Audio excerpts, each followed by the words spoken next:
Hello everyone, and welcome to today's talk on stress and health. Stress is something we all experience. But when stress becomes chronic, it can do much more than just make us feel anxious or tired. It can deeply affect our bodies, our hormones, and even our blood sugar levels. Today, I will explain how stress is connected to diseases, especially diabetes, and why managing stress is so important for long-term health.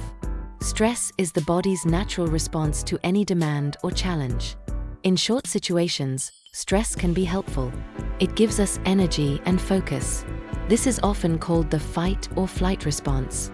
But when stress becomes constant, the body never gets a chance to relax. This long-term stress is called chronic stress. Chronic stress can slowly damage many systems in the body, including the heart, the brain, and metabolism.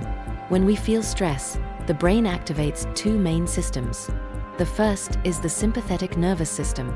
This system speeds up the heart, raises blood pressure, and makes us breathe faster. It prepares the body for action.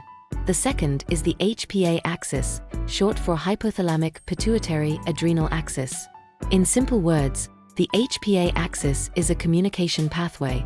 The hypothalamus in the brain sends a signal to the pituitary gland, then the pituitary tells the adrenal glands, which sit on top of the kidneys, to release stress hormones such as cortisol.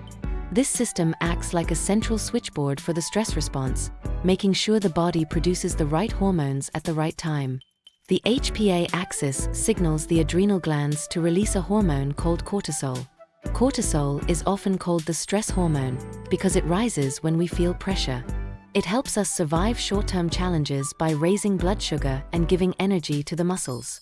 However, if cortisol stays high for too long, it can cause trouble.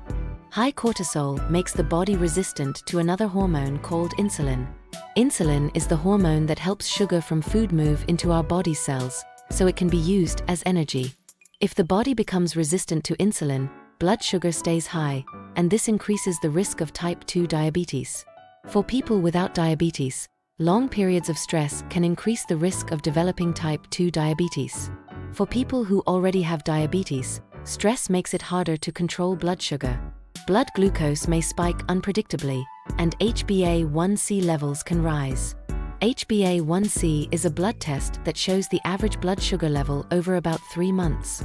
Studies show that people living in stressful environments, such as unsafe neighborhoods, often have higher fasting blood sugar levels. This happens even in people who do not yet have diabetes.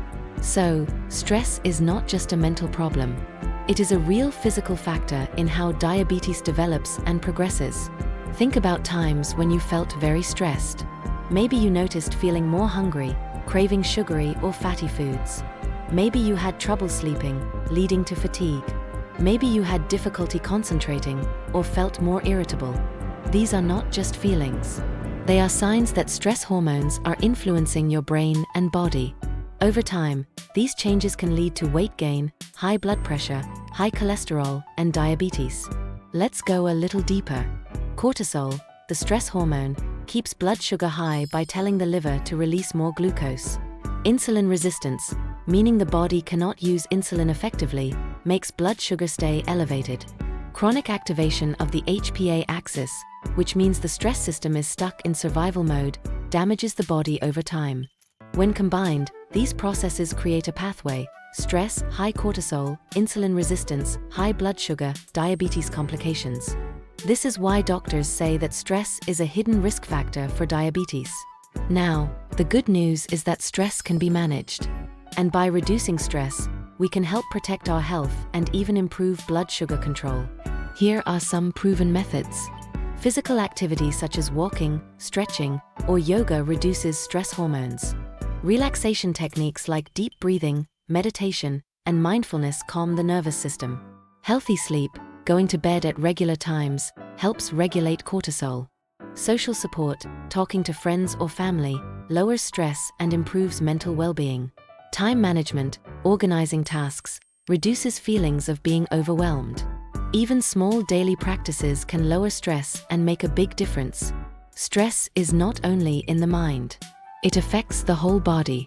But at the same time, the way we think can influence how much stress we feel. A positive mindset, gratitude, and focusing on what we can control all help reduce stress. This is why many health programs now combine both physical and mental approaches, such as exercise plus meditation or diet plus stress management. To summarize, stress is a natural reaction, but chronic stress can harm the body. The HPA axis and cortisol are key players linking stress to high blood sugar. Stress can trigger or worsen diabetes by creating insulin resistance. Managing stress is not just about feeling calm, it is about protecting long-term health. So, next time you feel stressed, remember that your body is listening. Take a deep breath, move your body, and give yourself time to recover.